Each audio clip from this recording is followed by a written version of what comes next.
শরীয়তের মশলা হলো এই খাওয়ার মশলা 4 রকম।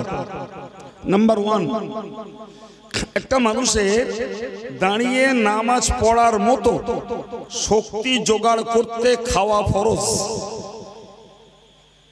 ভালো করে মুখস্থ করুন। আপনি এতটা কম খেতে পারেন না যে আপনি দাঁড়িয়ে ফরজ নামাজটা আদায় করতে পারবেন না, বরং এতটা খাওয়া আপনার জন্য জরুরি যতটা খেলে আপনি দাঁড়িয়ে দাঁড়িয়ে ফরজ নামাজটা আদায় করতে পারেন।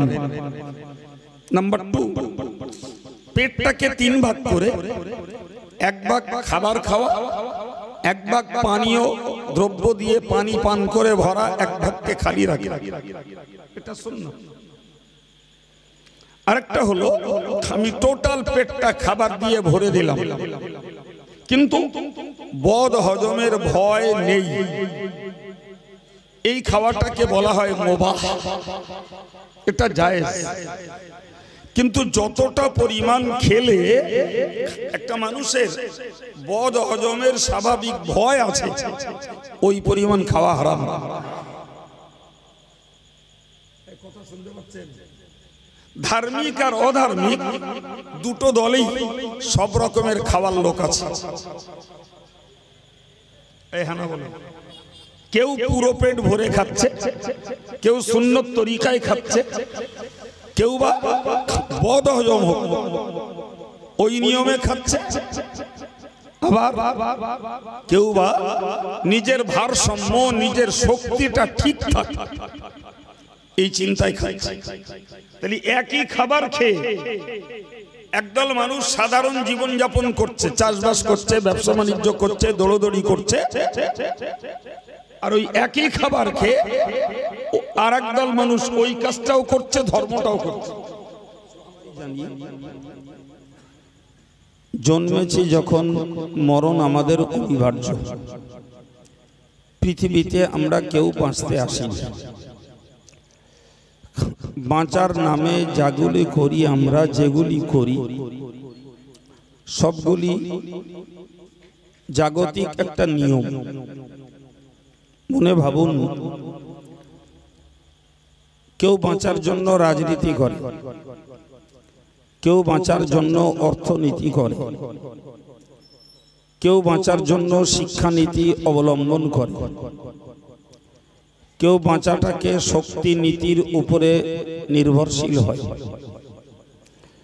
কিন্তু প্রত্যেকটা জ্ঞানী মানুষ জানেন, রাজনীতি করে, অর্থনীতি করে, শিক্ষানীতি করে, শক্তি নীতি অবলম্বন করে পৃথিবীতে বাঁচা যায় না। ভাই, এই জাতীয় পথ ধরে কেউ যদি বাঁচতে পারতেন, তাহলে এই জাতীয় গুণের মানুষ ইতিপূর্বে অনেক ছিলেন।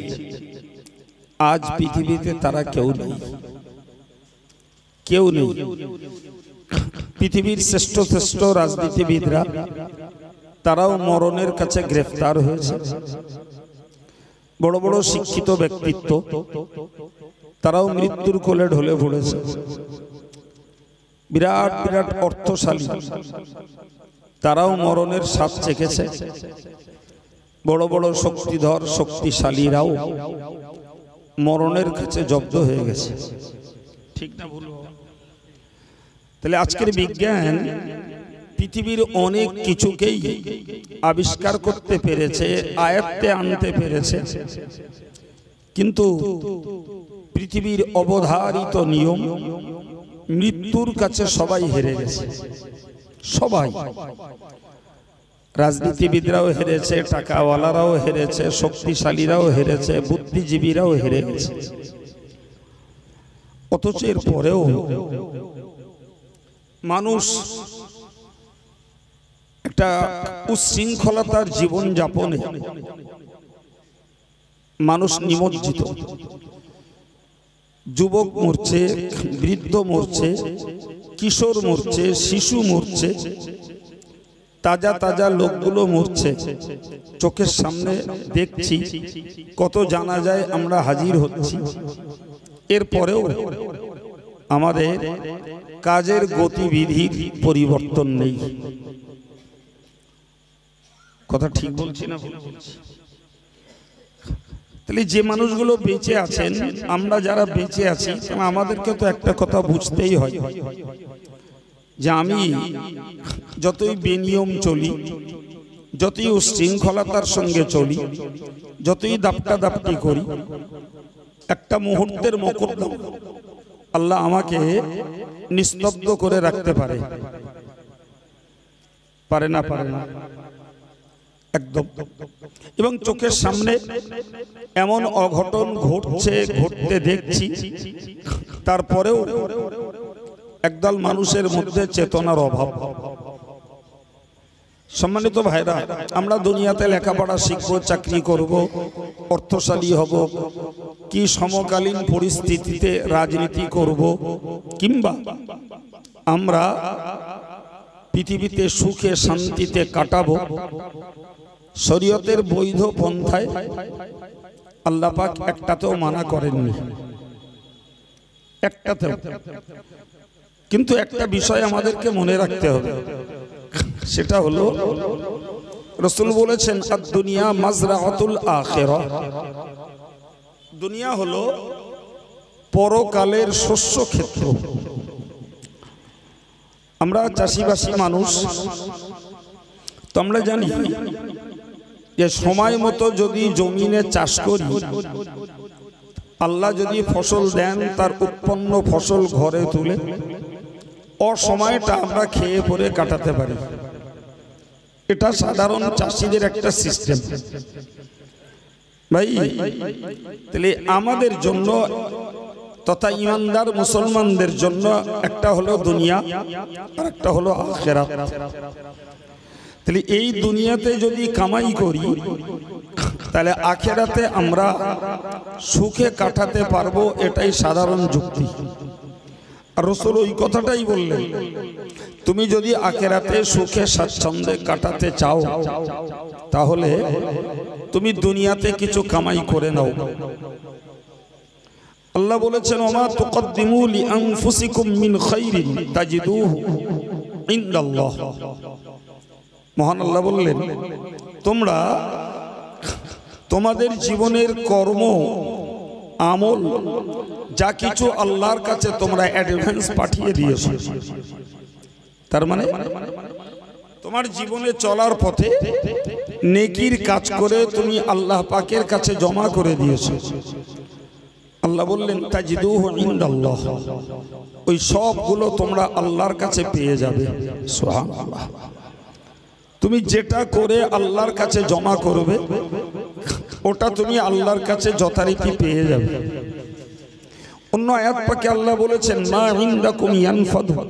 বান্দা, তোমাদের কাছে যা আছে, অর্থ, শক্তি, রাজনীতি, বুদ্ধি, যা তোমাদের কাছে আছে, সব নষ্ট হবে, সবগুলো ধ্বংস হবে। ওমা ইনদাল্লাহি বাক, আর আল্লাহর কাছে যেটা থাকবে ওটাই স্থায়ীভাবে তোমরা পেয়ে যাবে। তাহলে এ থেকে বলতে পারা যায়, চলমান জীবনে আমরা শরীয়তের বৈধ রাস্তায় যেটা যাই করি না কেন, এর ভিতর দিয়েই আমাদেরকে পরকালের জন্য কিছু সম্পদ গোছাতে হবে। যারা নামাজি, মুসল্লি, দিনদার, দাড়িওয়ালা, টুপিওয়ালা, জেকের ফেকের তসবিহ তাহলিলের মানুষ, আলহামদুলিল্লাহ, এনারা তো সেই পথটাই বেছে নিয়েছেন। সুবহানাল্লাহ বলে, আর একটু মন খুলে বলে। ভাই, এই মানুষগুলোরও বিবি বাচ্চা আছে, এই মানুষগুলোরও ব্যবসা বাণিজ্য আছে, এই মানুষগুলো চাষবাস করে মজদুরি করে এদেরও দুটো পয়সা রোজগার করতে হয়। আবার আলহামদুলিল্লাহ সময় মতো তারা ধর্ম আচরণটাও করে। তো এই যে দুটো দিক আল্লাহ পাঠিয়েছেন দুনিয়ায়, দুনিয়ায় যেমন পাঠিয়েছেন, তাহলে দুনিয়ার সঙ্গে আমাকে তাল মিলিয়ে চলতে গেলে আমার পয়সার দরকার। আমি পয়সা রোজগার করতে পারলে আমার পক্ষে সাধারণ জীবন যাপনটাও সম্ভব, ধর্ম করাও সম্ভব। বিনা পয়সায় সংসারও চলে না, ধর্মও চলে না। চলে কি বাপ? কোনোদিন না। আমি যদি আমার ইজ্জত রক্ষা করতে চাই তাহলে কাপড় পরার প্রয়োজন। মনে করুন কেউ নামাজ পড়লো না, তারপরেও তো তার ইজ্জত রক্ষার জন্য তিনি নগ্ন হালাতে চলতে পারেন না। পারেন কি? নামাজের জন্য ওই কাপড়টাই পাক করে নামাজ পড়লে তার নামাজ হবে। সুবহানাল্লাহ বলুন। একই কাপড় যে লোকটা পড়ছে ইজ্জত রক্ষার জন্য, সেই লোকটাই যদি নামাজ পড়েন ওই কাপড়টা পবিত্র করে, তাতেই তার নামাজ আদায় হবে। এখন মনে করুন তাহলে নামাজিরা একই কাপড়ে ইজ্জত রক্ষা করছে, নামাজও আদায় করছে। বেনামাজিরা সেই কাপড়টা পরে ইজ্জত রক্ষা করছে, নামাজটা আদায় করে না। কথা ঠিক তো? তাহলে এই যারা নামাজ পড়ছেন না এরা দুনিয়ার ইজ্জতের দিকটা লক্ষ্য করেছে, কিন্তু আখেরাতে আমার কিছু সঞ্চয় করতে হবে, এই জায়গাটা তাদের কাছে মাইনাস। এটাই হলো বোকামি। আরে আপনি বসিরহাটে যাবেন, আপনি যদি বসিরহাটে আলগা গায়ে ঘোরেন তাহলে যে কেউ আপনাকে ভাববে লোকটার মস্তিষ্ক বিকৃত হয়েছে। কথা বলছেন? লোকে তাকে পাগল ভাববে, চেনা পরিচিত লোক দেখলে তাকে ধরবে, বলবে ব্যাপারটা তার ভারসাম্য হারিয়েছে না। ঠিক আছে, কেন মানুষটা বসিরহাটের মতো একটা মার্কেটে সে খালি গায়ে ঘুরছে কেন? তাহলে বুঝতে হবে যে আমার জ্ঞান, আমার বিবেক, আমার বুদ্ধি, আমার চেতনা আমাকে বলছে যে তুমি বাড়ির বাইরে বার হলে একটা জামা পরে বার হও। বলে জামা পরাটা আমার একটা ভদ্রতা, জামা পরাটা আমার একটা সম্ভ্রান্ততা। এখন একজন মানুষ ধর্ম করেন, তার ওই গায়ের পরিধীয় জামাটাকেই তিনি পবিত্র করে সেই জামা পরে নামাজ পড়ছেন। আবার যিনি ধর্ম করেন না, তিনি ভদ্রতা রক্ষা করার জন্য তিনি লোকালয়ে যাচ্ছেন, জামাটা পরে যাচ্ছেন। আমার কথা বোঝাতে পারছি? এখন বলুন, আপনি ধর্ম করতে চান আর ইজ্জত রক্ষা করতে চান, ধর্ম করতে চান আর ভদ্রতা রক্ষা করতে চান, আপনার দুটো পয়সার দরকার। না দিয়ে কাপড় কিনবেন কি দিয়ে? জামাটা বানাবেন কি দিয়ে? কথা বলছেন না কেন? হ্যাঁ, সুতরাং দুনিয়ায় বাঁচতে গেলে আমার জন্য রোজগার জরুরি। আরে বাবা, আমরা খাই তাই বাঁচি না। আমার দিকে তাকান, অন্যমনস্ক হবে না। আমি আগে বলেছি, আমার আগের বক্তা উদ্যত কণ্ঠে বলেছে, পরের বক্তাও বলবে। মাঝখানে আমি বুড়ো টাইপের হয়ে গেছি, তো আপনাদেরকে এই দুটো গল্প করছি। এই জ্ঞানের কথাগুলো মাথায় নেন। কি বলেছি বলুন তো? যে আমরা খাই তাই বাঁচি না। মনে রাখুন, বেঁচে আছি অগত্যা দুটো খেতে হয়। কথা ঠিক না বলুন? যদি কেউ মনে করে মানুষ খায় তাই বেঁচে থাকে, ভুল অঙ্ক। প্রচুর রেকর্ড আছে আল্লাহর জগতে, না খাইয়েও আল্লাহ বাঁচিয়ে রেখেছে। না খাইয়েও বাড়ি ভেঙে পড়ে গেছে, 16 দিন পর সেই ধ্বংসের স্তূপের ভিতর থেকে 9 মাসের জীবন্ত বাচ্চা পুলিশ উদ্ধার করেছে। কে বাঁচিয়ে রেখেছে? ও কি খেয়েছে? কি খেয়েছে? কিচ্ছু খেয়েছে দুনিয়া? সুতরাং আমাদেরকে মনে রাখতে হবে, বেঁচে আছি অগত্যা দুটো খেতে হয়, খাই তাই বাঁচি না। কিন্তু জানেন কি শরীয়তের মশলা? শরীয়তের মশলা হলো এই খাওয়ার মশলা 4 রকম। নাম্বার 1, একটা মানুষের দাঁড়িয়ে নামাজ পড়ার মতো শক্তি জোগাড় করতে খাওয়া ফরজ। ভালো করে মুখস্থ করুন। আপনি এতটা কম খেতে পারেন না যে আপনি দাঁড়িয়ে ফরজ নামাজটা আদায় করতে পারবেন না, বরং এতটা খাওয়া আপনার জন্য জরুরি যতটা খেলে আপনি দাঁড়িয়ে দাঁড়িয়ে ফরজ নামাজটা আদায় করতে পারেন। নাম্বার 2, পেটটাকে 3 ভাগ করে 1 ভাগ খাবার খাওয়া, 1 ভাগ পানীয় দ্রব্য দিয়ে পানি পান করে ভরা, 1 ভাগকে খালি রাখা, এটা সুন্নাত। আরেকটা হলো আমি টোটাল পেটটা খাবার দিয়ে ভরে দিলাম, কিন্তু বদ হজমের ভয় নেই, এই খাওয়াটাকে বলা হয় মুবাহ, এটা জায়েজ। কিন্তু যতটা পরিমাণ খেলে একটা মানুষের বদ হজমের স্বাভাবিক ভয় আছে, ওই পরিমাণ খাওয়া হারাম। কথা শুনতে পাচ্ছেন? ধার্মিক আর অধার্মিক দুটো দলেই সব রকমের খাওয়ার লোক আছে। কেউ পুরো পেট ভরে খাচ্ছে, কেউ সুন্নত তরিকায় খাচ্ছে, কেউ বা বদ হজম হোক ওই নিয়মে খাচ্ছে, আবার কেউ বা নিজের ভারসাম্য, নিজের শক্তিটা ঠিকঠাক এই চিন্তায় খাচ্ছে। তাহলে একই খাবার খেয়ে একদল মানুষ সাধারণ জীবন যাপন করছে, চাষবাস করছে, ব্যবসা বাণিজ্য করছে, দৌড়দৌড়ি করছে, আর ওই একই খাবার খেয়ে আর একদল মানুষ ওই কাজটাও করছে, ধর্মটাও করছে। ঠিক না ভুল? তাহলে আমাকে মনে রাখতে হবে যে আমাকে যদি সঠিক রূপে ধর্ম করতে হয় তাহলে আমাকে দাঁড়ানোর মতো শক্তি জোগাড়ের জন্য খাবার সঞ্চয় করা ফরজ। কথা ক্লিয়ার? জি ভাই, আপনি যাকাত আদায় করবেন, তার জন্য তো টাকা লাগবে। আপনি সদকা আদায় করবেন, টাকা লাগবে। ফিতরা দিবেন, টাকা লাগবে। কোরবানি দিবেন, টাকা লাগবে। হজ করবেন, টাকা লাগবে। ঠিক না ভুল? জি, তাহলে টাকা ছাড়া না চলতে পারে সংসার, না চলতে পারে। বলেন বলেন, টাকার প্রয়োজন আছে না ভাই? আছে না? কিন্তু আপনি জানেন শেখ সাদি বলেছেন যে টাকাটা হলো পানির মতো। কিসের মতো?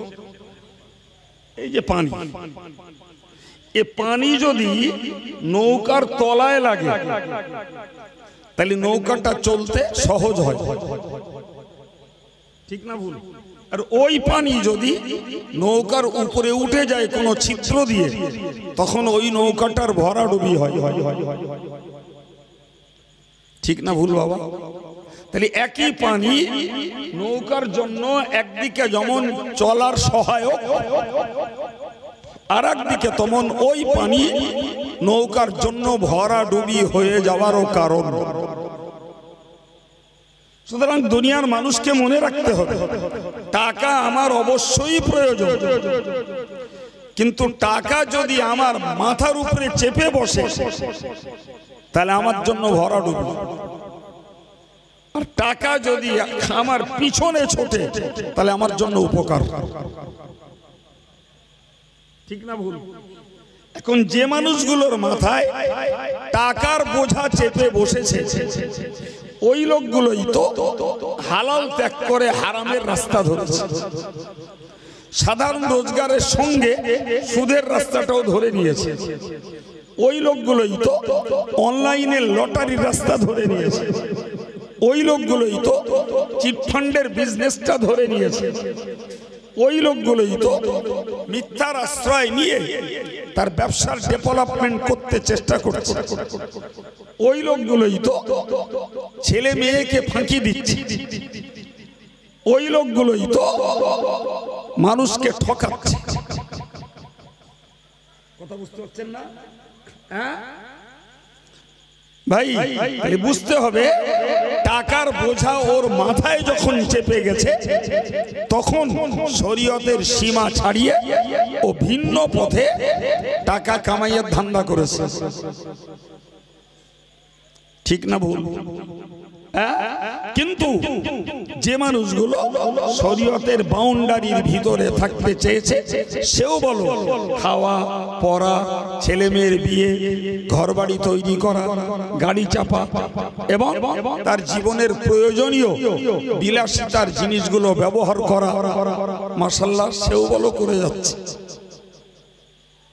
করছে না করে না? এরা কি না খেয়ে থাকে? ধার্মিক লোকগুলো কি জামা কাপড় বাদ দিয়ে ঘোরে? এদের ছেলে মেয়েগুলোর কি বিয়ে থাওয়া দেয় না? এদের কি বাড়ি ঘর বাদ দিয়ে এরা কি খোলা আকাশের নিচে বাস করছে? এরা কি গাড়ি চাপা বাদ দিয়ে হেঁটে হেঁটে এক প্রান্ত থেকে আর এক প্রান্ত পর্যন্ত যাতায়াত করছে? কথা বলছেন না কেন? তাহলে একই টাকার বিনিময়ে একদল লোক সংসারও করছে, ধর্মও করছে, আর একদল লোক সেই টাকার কবলে পড়ে সংসার করছে, ধর্ম ছাড়ছে।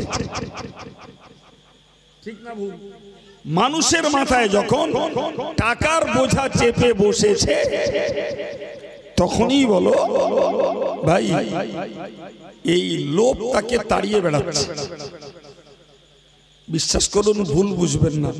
এই লোভের পিছনে পড়ে, সাধারণ লোকের কথা পরে বলছি, লোভের পিছনে পড়ে পীর সাহেবের পীরিত্ব, মুফতি সাহেবের ফতোয়াগিরি, মৌলানা সাহেবের মৌলানাগিরি, ইমাম সাহেবের ইমামতি, জি সব সব দলই একদল মানুষের ভিতরে টাকা এত গেলা গিলে বসেছে যে টাকার জন্য এরা ভণ্ডামি, মিথ্যা, প্রতারণা, ঠকবাজি কোনোটাই করতে ছাড়ছে না। ভুল বলছে মনে হচ্ছে। আপনি যদি আম জনতার দিকে তাকান, এই লোভের পিছনে পড়ে আজকের দেশের অস্থির রাজনীতি, শুধু টাকার খেলা। এই কথা শুনছেন কিছু? শুধু মারামারি, মিথ্যা প্রতিশ্রুতি, মদ খাইয়ে নিজের দলের লোক রক্ষা করা এবং খুন মার্ডার করা, একে অপরের বিরুদ্ধে চাপান উত্তর, সবকিছু হচ্ছে কিসে? 5 বছরের গদি দখল করতে পারলে কোটি কোটি টাকার খেলা, কোটি কোটি টাকার খেলা। সুতরাং আজকে এ দলে তো কালকে ওই দলে, জি কালকে ওই দলে তো আজকে এই দলে আছে না? এদের কাছে নীতির মূল্য নেই, সত্যতার মূল্য নেই, সেবার মূল্য নেই, জনকল্যাণের মূল্য নেই। মূল্য হলো নিজের পিঠ পকেটটা বাঁচাতে কোন দলে গেলে আমি রক্ষা পাবো, কোন দলে গেলে কামাইটা বেশি করতে পারবো, সেই দলেরই ধান্দার লোক বেশি। কথা বলে প্রিয় ভাইরা আমার, আমার আল্লাহ বলেছেন ওয়ালা তুলকু বিআইদিকুম ইলা তাহলুকা, খবরদার তোমরা তোমাদের হাতকে ধ্বংসের দিকে ঠেলে দিও না। তুমি যখনই শরীয়তের বর্ডার ছাড়িয়ে শরীয়ত বিরোধী পথ ধরে টাকা কামাই করতে যাচ্ছ, তখন মনে রাখো তুমি ধ্বংসের দিকে যাচ্ছ। কোন দিকে যাচ্ছ? অবাক কাণ্ড। আজকে লোভের বশবর্তী হয়ে সমাজের একদল মানুষ যেমন সুদ খাচ্ছে, আর একদল মানুষ যেমন বন্ধক রেখে তার উপসত্ব ভোগ করছে। আগে আগে সুদের আমদানি ছিল পুরুষদের মাঝে, এখন মেয়েদের মধ্যেও সুদের আমদানি হয়েছে। হয়েছে না হয়নি? আপনি বলুন তো, আমাদের এই বৈষয়িক মুরব্বী লোকগুলো এদের ছেলেবেলার কথা ভেবে দেখুক যে এদের ছেলেবেলায় রোজগারের খাত কটা ছিল। বড় জোর ওই মাঠে এক ফসলে চাষ, এর বেশি আর খুব একটা কিছু ছিল বলে মনে হচ্ছে না রে বাবা। শুধু ওই আমন চাষটাই করত। পরে দেখলাম বড় এলো, বৈজ্ঞানিক প্রক্রিয়ার বিভিন্ন ধরনের শস্য উৎপন্নের ব্যবস্থা এলো।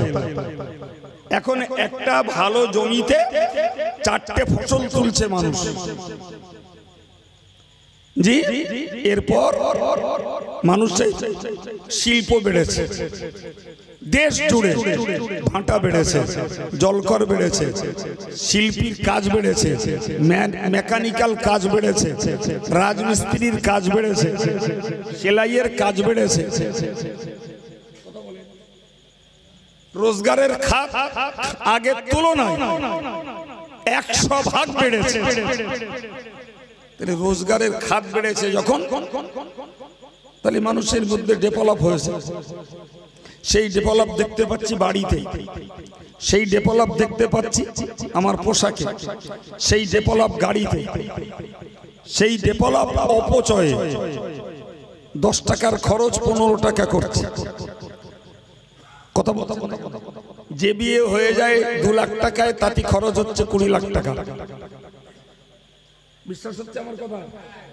হ্যাঁ, তাহলে যেমন রোজগারের খাত বেড়েছে, বিলাসিতার খাতও বেড়েছে, অপচয়ের খাত বেড়েছে।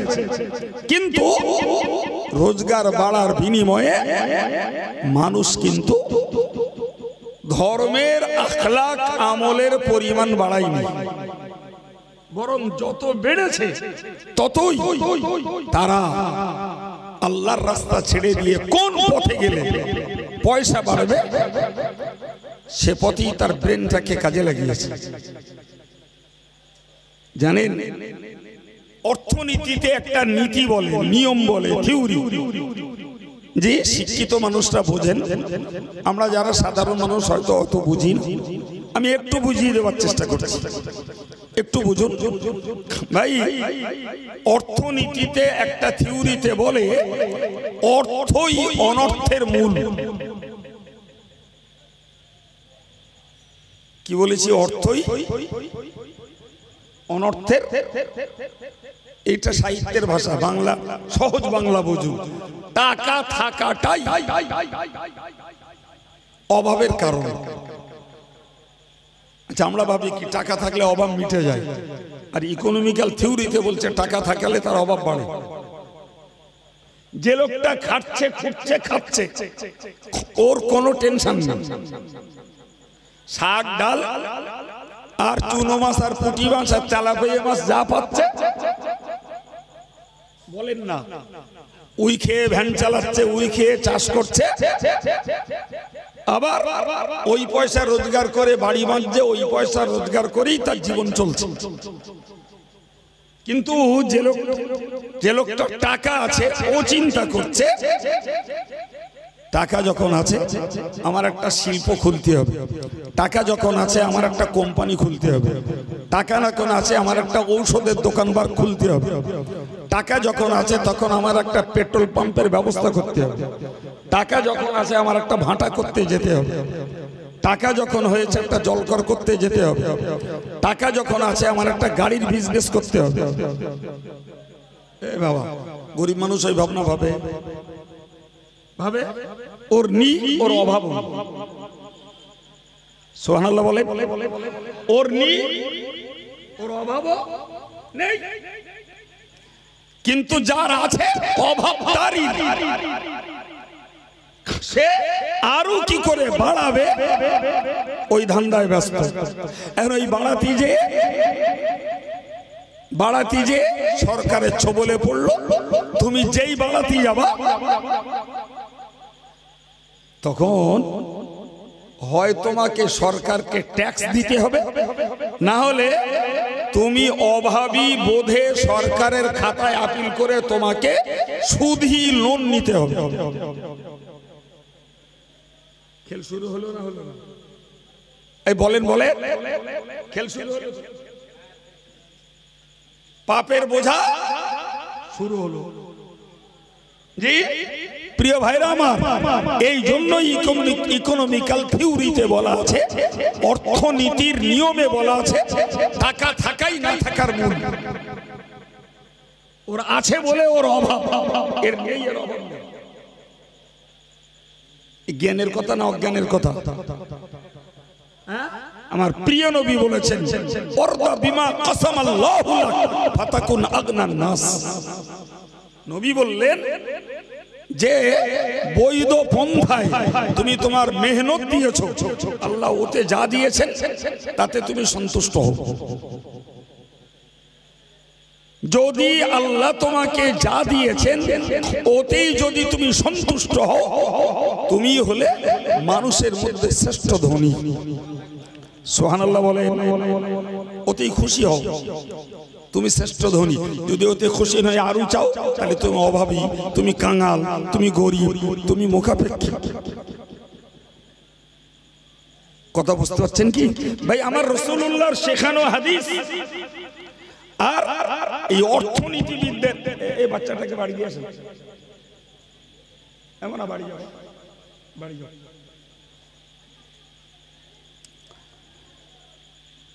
প্রিয় ভাইরা, মুরব্বীরা, একটু বুঝুন, আমার রাসূলের শেখানো হাদিস আর অর্থনীতিবিদদের শেখানো নীতি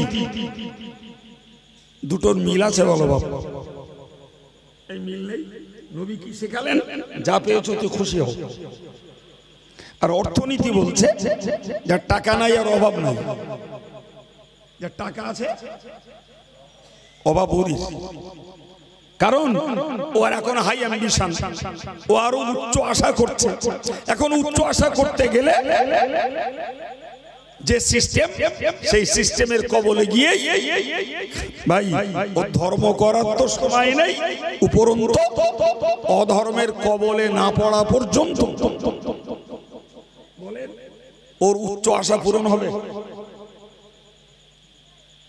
পূরণ হবে না ভাই। আমি কথা বলতে বলতে অনেকটা বেড়ে এসেছি।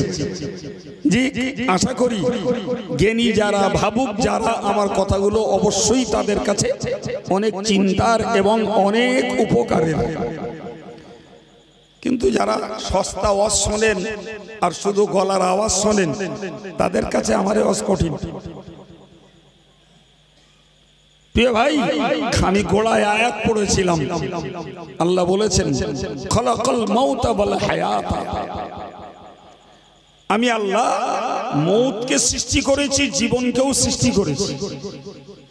কোরআনের বর্ণনা এই রকম, আগে মরণের কথা বলেছেন, পরে জীবনের কথা বলেছেন। কিন্তু বাস্তবে কি আমরা জীবন পেয়েছি আগে, ঠিক নাকি? তাহলে আমাদের পাওয়া আর কোরআনের বর্ণনা দুটো একটু উল্টো। হ্যাঁ না বলেন? আমরা জীবন পেয়েছি আগে না, আর আল্লাহ কোরআনের বর্ণনায় মরণের কথা আগে বলেছেন।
রাসূলের বক্তব্য, রাসূল বলেছেন মরণ সম্পর্কে আমি যতটা জানি, যদি এতটা ছাগল, গরু, উট, ভেড়া, দুম্বা, মহিষ, এই জাতীয় প্রাণীরা যদি জানতো, লামা আকালতুম সামিনা। প্রিয় নবী বলেছেন যে তোমরা কোনোদিন হৃষ্টপুষ্ট চর্বিওয়ালা কোনো পশুর গোশত খেতে পেতে না। কার কথা বলে বলে অন্য বর্ণনা এসছে, লাউ তা'লামুল বাহাইমু মা তা'লামুনা মিনাল মাউত, তোমরা মরণ সম্পর্কে যতটা জেনেছো, জ্ঞানে জেনেছো, বাস্তবেও দেখেছো। কথা বলেন, আমরা যারা মরিনি তারা জ্ঞানে জেনেছি মরতে হবে, বাস্তবে দেখেছি একটা মুমূর্ষ রোগীকে কত যন্ত্রণা, কত তার বুকে টান টান ভাব দেখিনি। কথা বলছেন না কেন? চোখের সামনে মানুষটাকে মরে যেতে দেখলাম। তাহলে আমরা জ্ঞানেও বুঝেছি, চোখেও দেখেছি। রাসূল বললেন যে এই তোমরা যতটা জেনেছো আর দেখেছো, তোমাদের বাড়ির গরু ছাগল উট ভেড়া দুম্বাগুলো যদি অতটা জানতো, তারা মরণের চিন্তায় এত হাজা হেজে যেত যে তোমরা কোনো চর্বিওয়ালা পশুর গোশত খেতে পেতে না। বলেন নবী পাকের এই কথাটা যুক্তি আছে না নাই? আছে। গরু ছাগল ভেড়া কুকুর ভেড়া বিড়াল ভেড়া দুম্বা ছাগল এরা মরণের ব্যাপারে কিচ্ছু বোঝে না। এই বোঝে বাপ, আপনাকে বাস্তবটা কথা বলছি, আমি আমি পরীক্ষা করে বলছি ভাই। অ্যাকচুয়াল শরীয়তের মসলা হলো একটা গরু জবাই করলে কি একটা ছাগল জবাই করলে ওই জবাইয়ের চিত্রটা আর একটা জীবন্ত পশু দেখতে না পায়, একটু পর্দা করা দরকার। ওই পশুটাকে, জীবন্ত পশুটাকে তার স্বজাতীয় আর একটা পশুকে জবাইয়ের চিত্রটা দেখানো মাকরুহ। আচ্ছা, আপনাকে আমাকে কেউ ধরুন মার্ডার করবে না, করবে না একদম ডেফিনেটলি, কিন্তু আপনার সামনে আমাদের সামনে যদি একটা মানুষকে নির্মমভাবে মার্ডার করা হয়, আমাদেরকে মারবে না এটা সুনিশ্চিত, কিন্তু চোখের সামনে যদি একজনকে নির্মমভাবে হত্যা করা হয়, হারগিজ আমরা কখনো শান্ত মনে ওই চিত্র দেখতে পারি।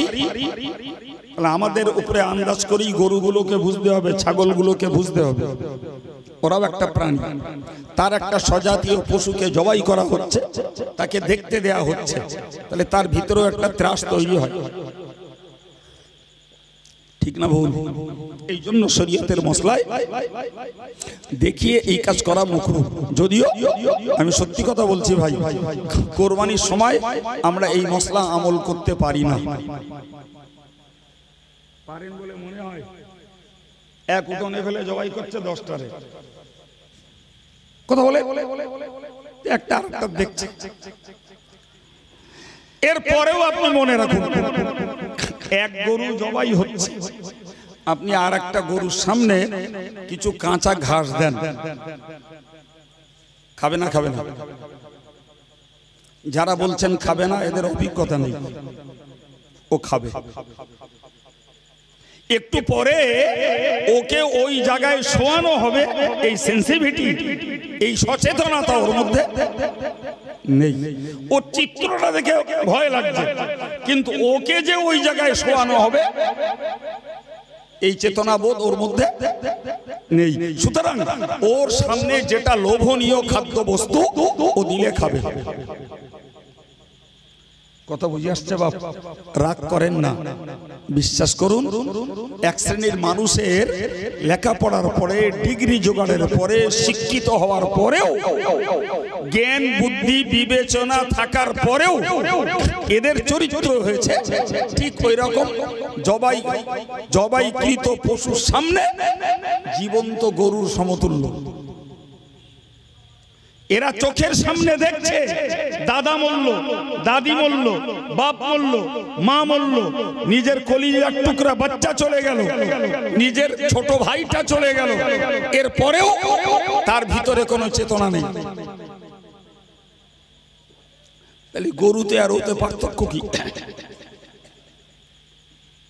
রাগ হচ্ছে আপনাদের? একটা কথা যুক্তিতে কেটে দেবেন, এরকম প্যান্ডেল তৈরি করে আমার খরচে লোক ডেকে অন্যায় স্বীকার করে যাবো। একটা কথা কেটে দেবেন আমার। জি, তাহলে এর শিক্ষা, এর জ্ঞান, এর চেতনা কি উপকার করেছে?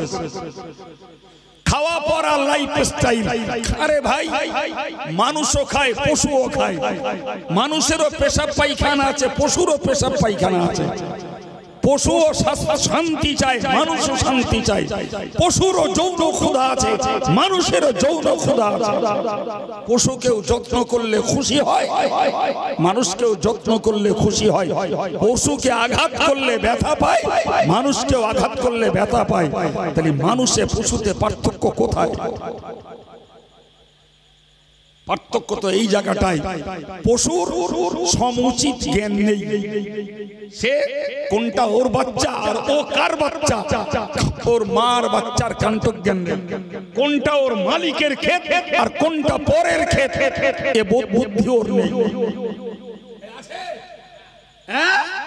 মানুষের যদি মার মেয়ের কাণ্টক জ্ঞান না থাকে, মানুষের ভিতরে যদি নিজের আর পরের সম্পদের পার্থক্য বোধ যদি না থাকে, তাহলে মানুষ আর পশুতে পার্থক্য বলেন। নিজেরটাও হাতাচ্ছে, পরেরটাও হাতাচ্ছে। নিজেরটাও নিচ্ছে, বোনেরটাও হাতিয়ে নিচ্ছে। নিজেরটাও নিচ্ছে, ছোট ভাইটারও নিচ্ছে। ছোট ভাই বুদ্ধিমান, নিজেরটাও নিচ্ছে, বড় ভাইরে কলা দেখিয়ে দিচ্ছে। আছে না? নিজের স্ত্রীকেও ব্যবহার করছে, পর স্ত্রীর প্রতিও তার লোভনীয় দৃষ্টি আছে। আছে না?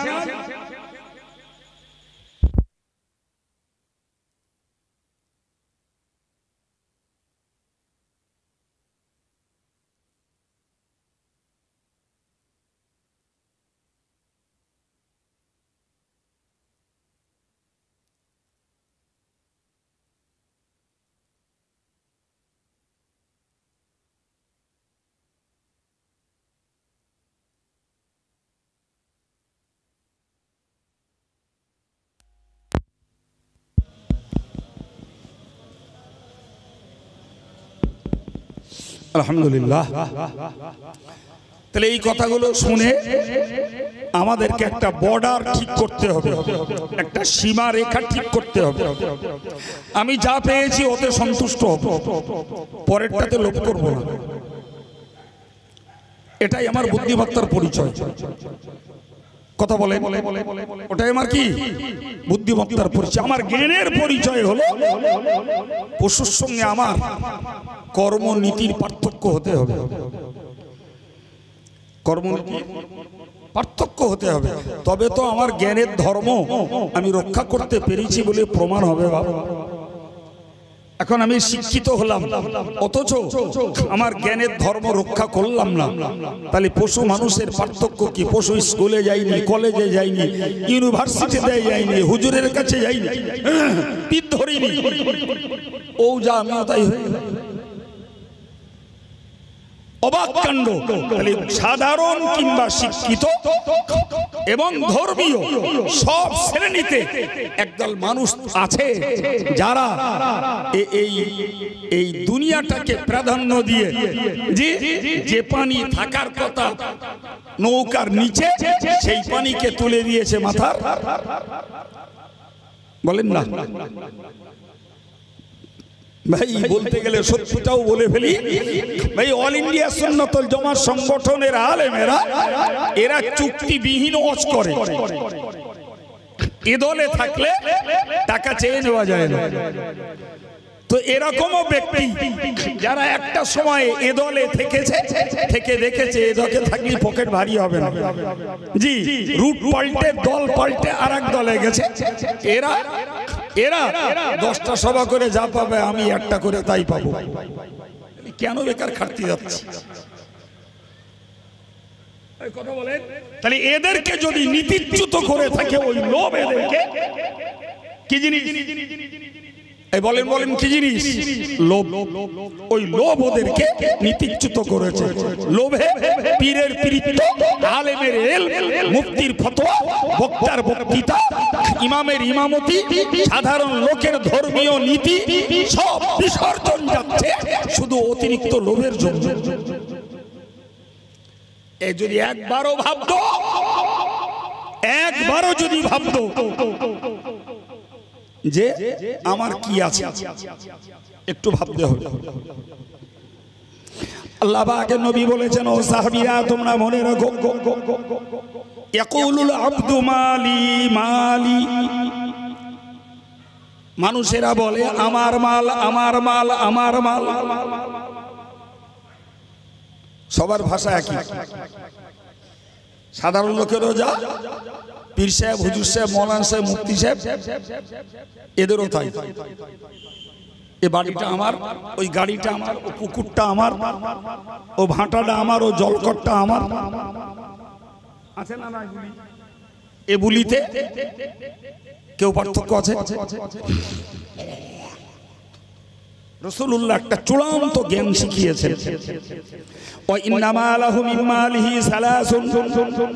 প্রিয় নবী সাল্লাল্লাহু আলাইহি ওয়াসাল্লাম বলেন, ওগো দুনিয়ার নির্বোধের দল, তুমি তোমার তোমার তোমার করে চিৎকার করছো, কিন্তু তুমি কি জানো যত সম্পদ তোমার বলে তুমি চিৎকার করছো, তিনটি ছাড়া চারটে মাল তোমার নয়।